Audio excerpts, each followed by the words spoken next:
Kandidato. Mga tao. Kaya kailangan ng mga tao talaga kung nasa isip nila, yung mga anak nila, ito na panahon.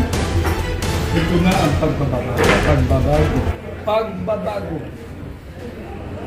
Hindi tayo tatayo, yung mayroong anak, mayroong mga relative, hindi tayo tatayo. Sino? Dahil ba natin mamamatay na lang tayo, then the cycle will continue. Next.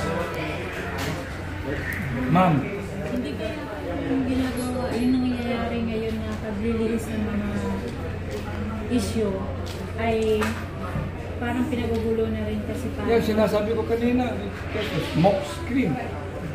And then the real issue... Ito na kaya dahilan. It will continue. Baka abot na 2028, wala na. Eleksyon na naman. Sir, good morning. At so sa palagay mo ba mayroon pa ba tayong yung people power, kasi marami nang nag-attempt na people power pero parang wala nang power yung people power.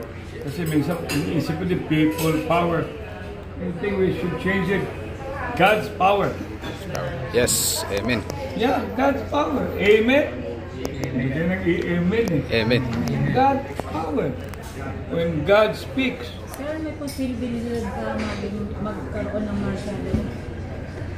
Mas sinabi kanina, baka Barcelona ngayon eh. Wala lang, declaration. Wala pang declaration. Yeah. As I am telling you, kami mga Rama, 109 years po kami in public service. Kaming mga Rama, we were arrested. When Marco. Ako din, I was, when naman kami ni Digong, I was also was one time even accused. It's not Digong accusing me. It was the list. The so-called drug protector. Bakit naging drug protector pa ako? Hindi nga ako nagsisigarilyo.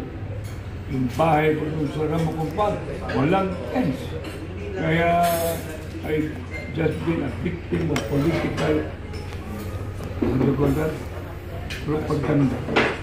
So I am here now, looking at all your eyes. Your eyes is the window of our soul. Sir, Yan ang pinaka-importante. Kailangan hindi ka balik ng people power. I would like to espouse for God's power because all of us came from God. And God is righteous. And we stand for righteous. And if people and all of us will stand for righteous, evil will never triumph. Next question, please. Sir, nabanggit ni Kay Eric po kanina na magkakaroon po ng malakihang rally this coming Friday.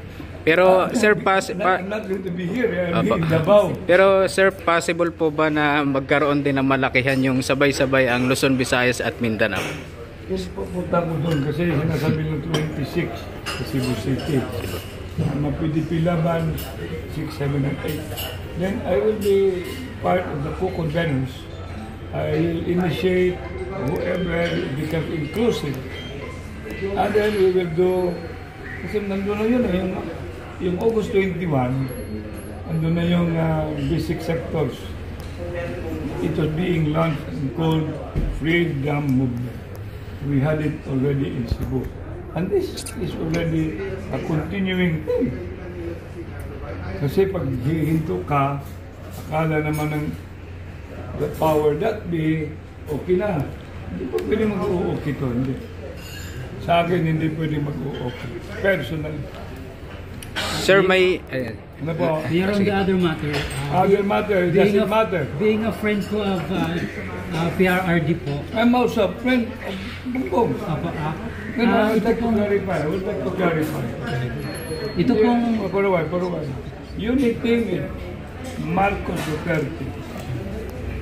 You know, I organized the biggest rally in Cebu City. Then I was also the only one elected mayor. Kaya nga ako, nangyayari, it started my so-called sorrowful mystery. yung mayroong maisog rally at SRP. Yung dalawa naman, kilala ko yan. Marcos at saka Duterte. They're supposed to be the unity that will bring prosperity, integrity, and progress. Eh, ano na nangyayari ngayon? Kaya, what is the question? Talking about PRRD's health condition, sir, kasi di ba na-postpone yung kanilang hearing sa ICC due to his health condition, hindi daw kayang mag-stand ni PRRD dun sa witness stand. So sa tingin mo, ano kayang totoong health condition ni PRRD? Wala naman ako dun eh. Pag nandun ako, if I have a chance, and then I try to find a way, because I already had thanks to I already have a visa to be in Europe, in Shenzhen, and also be in my family. I would have gone and be a part and be counted, visiting the community, Visayas, or Tagalog, or whatnot, including in Hague, and also in Haarlemmermeer. Kung ano yung kondisyon ng presidente, malalaman natin yan after nearest yung mga next of kin. Vice President or from whoever have been inside. So, totoo o hindi, kita naman natin na talaga ilang taon na si Mayor o former President 80 plus pa. na, sir. 80 yan eh. Hindi yan basta-basta, 80 yan. Kaya he should be back. I will repeat, he should be back. Kasi ang dami-daming mga tao nandun sa labas, pinapunta natin dito, ito naman ating presidente former, mayor elected, will give it like a silver platter to a foreign, it's not a state, it's ICC a state, it's ICC a state. So these are all what we call, in my own legal mind, talagang mali. Mali. Next. Yes, sir. Ngayon po sa Senado, ang Senate President po natin is si Senate President Soto. What's the problem with that? At ngayon, ang Blue Ribbon ay si Senator Alveros. Oh, what is the guarantee by tomorrow another? Okay. Do you think, sir, binuhuto para Diba, what is the guarantee that tomorrow another? mabuo yung pag-impeach kay... Alam mo, nangyayari nga sa bansa natin. Days lang hanggang ngayon. Bakit di mangyayari sa House of Representatives? Nakikita nyo? Only in the Philippines. So, remember, we are not a parliamentary government. But there is always a medium. If there is loss of confidence, then you only have to declare the position vacant. But is that what the country needs? Our country needs sobriety. Our country needs the reign of the rule of law. What's going on now? Our children, hindi na nga, nagtataka na ako sa inyo, hindi kayo pumikin. Kaya ako lang pumupunto dito. Sige, question. Kaya, tingnan natin. Yung mayroong sinasabi niya. Abangan ang susunod. We'll check on how they will posture themselves. Sir, Yes, sir. main reason niyo po kasi galing pa po tayo. Ha? Ano po yung pinaka-main reason niyo kasi galing pa po tayo ng Cebu, lumipat pa tayo dito. Vice President po ako ng PDP. Okay po. Saka mayroong usapan na mayroong press con dito. Hindi ako naka-attend ng meeting kahapon. Meron pa isang maganda pero ayaw ko lang sabihin muna. Ganda lang po, sir. Di ba, sir, nagkasabay po yung Senado tsaka yung Congress about sa pag-imbestiga ng flood control. Nagkasabay sila? Hindi, saan po kayo pabor, sir, sa mag-imbestiga yung Senador o mga Senado o yung Congress? Ang gusto ko mag-admit sila lahat Mag-admit, mea culpa, mea culpa. Pag nag-admit na, masaya na tayo. Problema lang pag nag-admit sila, makukulong sila. Makukulong. Meron ba siyang immunity? May immunity ang Senado? Wala. May immunity ang Congress? Wala. Sino lang may immunity? President at saka Vice President. Kaya nakikita ko yung sarsuela, nakikita ko yung sinaniga, nakikita ko yung smoke screen. I'm not until young at heart. I'm not young anymore. When it comes to this whole hula-balo, I call it hula-balo. Sir, sige, go. Mayor, Yes. last na lang on my part. Damihan mo, sayang. Itong maraming nanawagan na tanggalin si Speaker Romualdez sa pwesto niya. Sa tingin mo ba payagan po ni PBBM na tanggalin yung pinsan niya doon? O baka naman naisip niya, baka ma-impeach siya pag nawala yung pinsan niya doon sa Kamara? Alam mo, kaibigan ko si Michelle, kaibigan ko si Presidente, kaibigan ko si Lisa, kaibigan ko si Anton, kaibigan ko si Sara. Yan naman sa solusyon dyan. Bakit tayo pupunta pa sa solusyon? Bakit tayo aabot pa kayo dito? Sino ba talaga nag-umpisa dito? Kaya mayroong solusyon. They know the solution. Huwag sila maghintay kasi yung taong bayan ngayon, even kayo nga for the first time nakita ko ng press con, tamimi kayo? Bakit? Ano yung tamimi?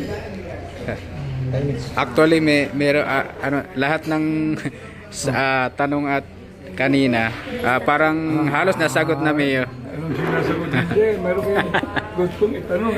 Tanong nyo sa akin. Ayan, go. Mayor Magalong. Ano po? Ni Mayor Magalong ayaw umating sa Senado kasi mas gusto niya sa House. House of Representatives. Ako po ay presidente po ako. Who undergone a forced leave. Presidente po ako ng Mayor's Leave. Pangalawa po, we are few as member of the Mayor's for good governance. Okay? Ngayon, tawagan ko siya, bakit hindi siya mag-attend. Kilala ko si Benji. Sabi ko kay Benji, tuloy mo. Nandun ako sa Cebu. Dalawa kami sa Cebu eh. Kasi akala nila, walang mayor sa Cebu na member ng Mayors for Good Governance. Member po ako. Nakaswerte lang ako sa Miro. Mayroon isang mayor doon, vice mayor na si Dispi, Art. Tingnan ko kung paano kami. You know, we are now out, but still very much in promoting good governance. So sinabi naman ni Benji, associate na lang kami. Okay lang. Pinaka-importante, we really have to fight for good governance. Kung bakit siya pupunta sa Senate, sa kanya yun, patanungin ko. Gusto niya sa House. Nandun daw yung gera, sir. Ay, nandun ng gera. Ito siya imbitahin. Wala naman nag-iimbita. Wala ano.